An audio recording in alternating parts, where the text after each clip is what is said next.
over into some quick roster watch. Big topic, I'm sure. First one to hit out the gate. Fucking Francis Ngannou is no longer in the UFC and has been released from the roster. The UFC has waived their right to negotiate. They have let Francis go. Holy shit. I only say holy shit because Dana White let the belt go. Good for Francis, I guess, holding out. But so I want to get something out there real quick while I got everybody listening. That I'm seeing headlines that Francis turned down $8 million. Francis did not turn down $8 million. Dana White did not say that. Dana White said Francis turned down a deal that would have made him the highest paid heavyweight in history. I believe he was asked even more than Brock, or he may have said it on his own. Said, yeah, even more than Brock. Brock made $8 million for UFC 200 because of points. Brock made $2.5 million for UFC 200. There is a huge gap between $2.5 million and $8 million. There's also a huge gap in the million pay-per-views that Brock Lesnar sold and the 300,000 pay-per-views that Francis Ngannou sold last year. So when Ariel asked Francis about that, even more than Brock's 8 million, Francis kind of quietly said under his breath, yeah, probably if I fight Jon Jones. So, I want to be clear about that. They didn't, and I always defend that, these new contracts will be bigger money. And they are. If they offered Francis fucking $2.5 million for 8 fights, that's $20 million for the next 5 years of his career if he Joe, stays active. did you see where he supposedly requested for Fighters health advocate. insurance? Yeah, like health insurance and all that for fighters and shit. Yeah, so he wanted it for the whole UFC. Yeah, he wanted it in his contract. I'm not mad at him for that, but that's not realistic. He wanted to bring sponsors into the octagon. That's not realistic. They've taken it to a level they can't have you walking into the octagon with some weird uh sponsor on your shorts or on your flag. They just can't do it. They could set up a program where things could be approved, but they can't just let it be the wild wild west like it used to be. And then when you say, "Oh, you can't put another casino on your shorts," dudes were getting it tattooed with henna on their chest. Like people abused it. It's important to remember that MMA fighters fucked that up for MMA fighters.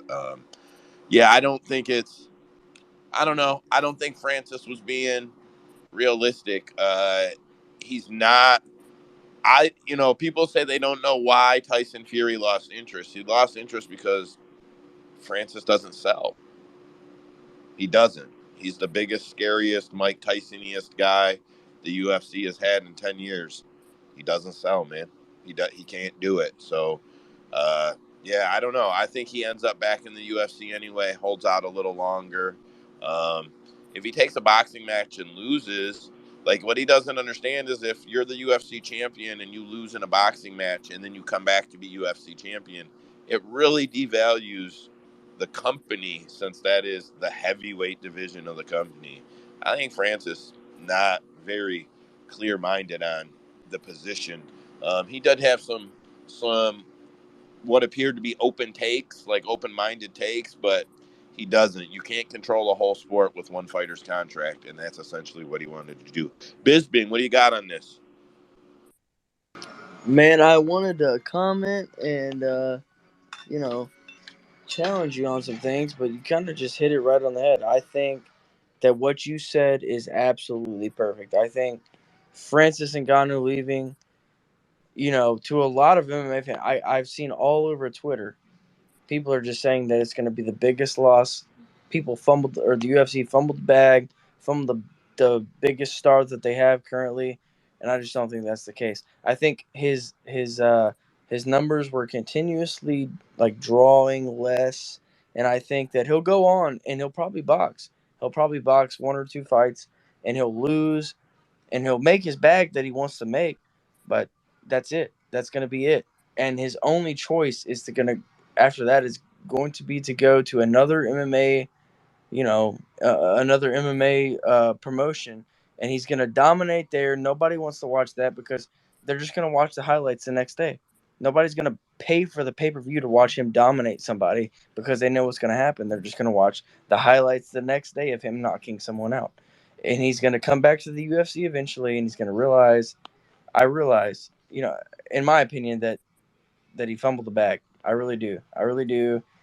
And I get where he's coming from, the whole principle of the thing. I get it. The fighters, not having any ability to do anything outside of the UFC, but that's just the way it is. That's just how their contracts work. You sign the contract, you have to fulfill the contract. You know what I mean? That's kind of my stance on it. And I think he's going to go do a boxing match or two, and I think he's going to make what he wants to make, probably. But then after that, he's going to have to make some real decisions, and he's probably going to end up back in the UFC making less than they offered him in the first place. And that's my take on it. I'm going to throw it over to Marin. I do want to point out that Ngannou sold 300,000 pay-per-views at $75 a pay-per-view, which is what it costs. That's $22.5 million. Minus payroll for all the fighters, all the staff, minus the building rental costs, minus all the production costs, minus everything else. What, you got $15 million left? How the fuck does Francis Ngannou get $20 million for boxing out of that? It doesn't make sense to me. Marin, go ahead. Those are Just just wanted numbers I've heard. I'm sorry. to ask who was his or who still is his agent, because I don't know, like you're saying, like some of the He points doesn't have one. He dropped his agent. He's done all Okay. this on his own. Well, that kind of makes sense then. That was my only question.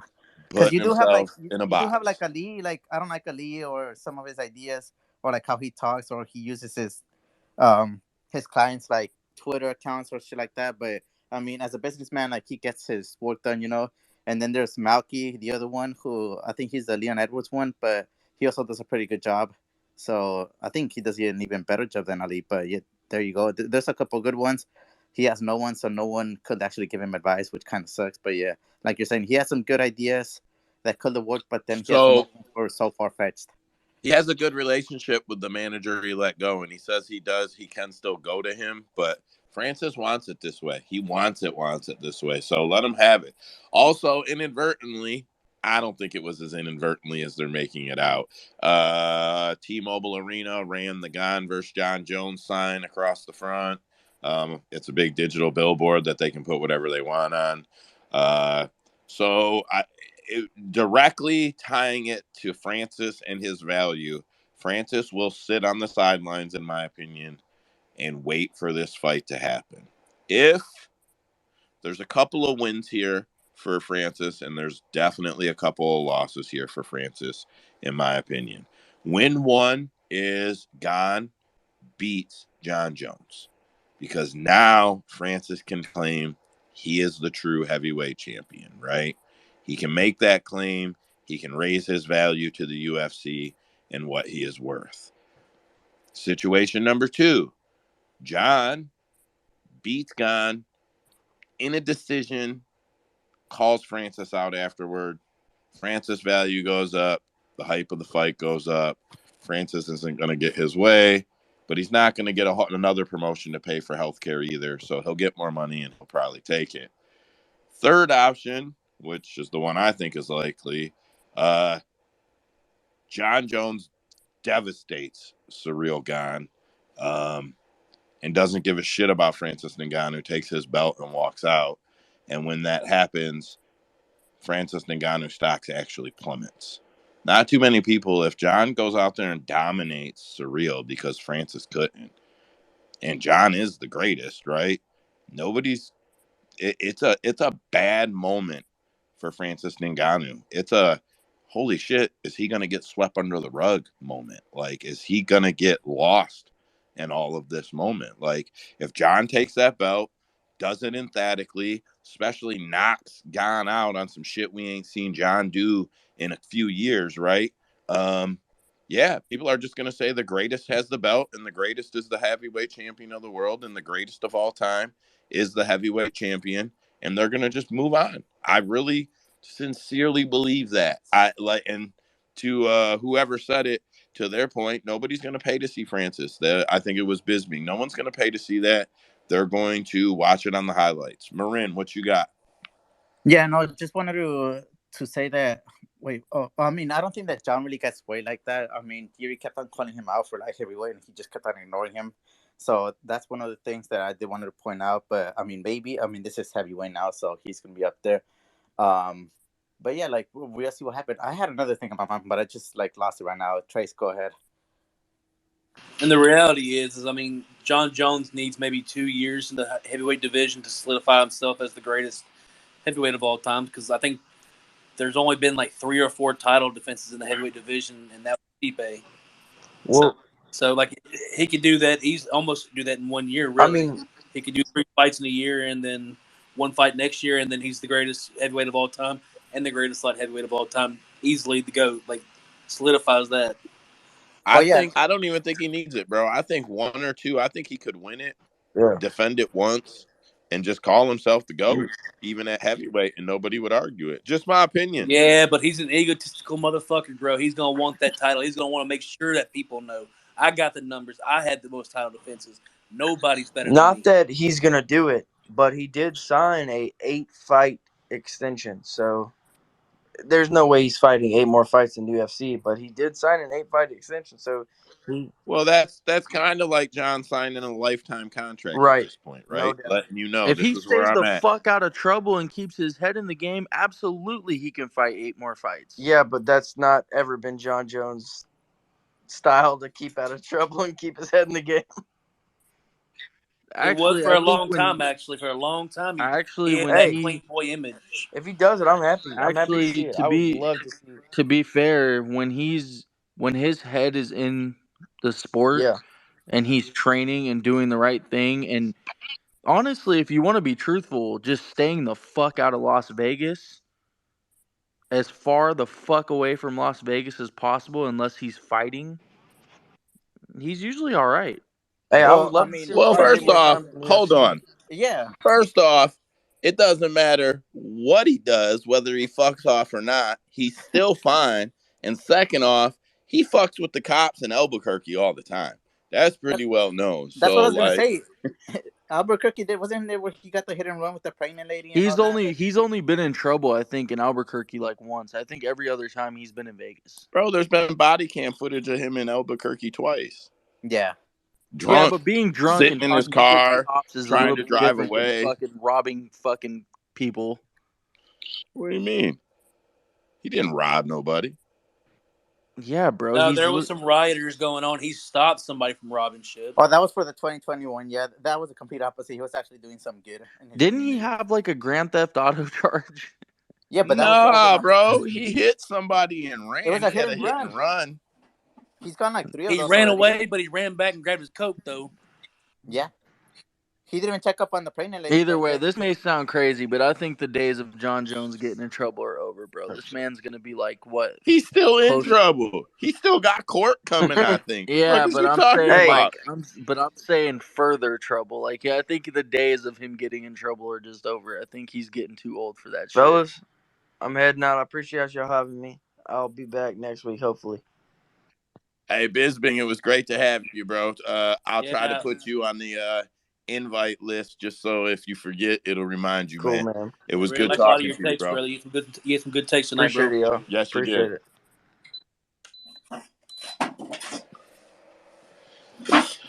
Man, all right, Wes, give me that fucking second round KO prop, baby. Hold on here. So roster watch. We covered Francis. We covered Jon Jones because you can't miss Jon Jones.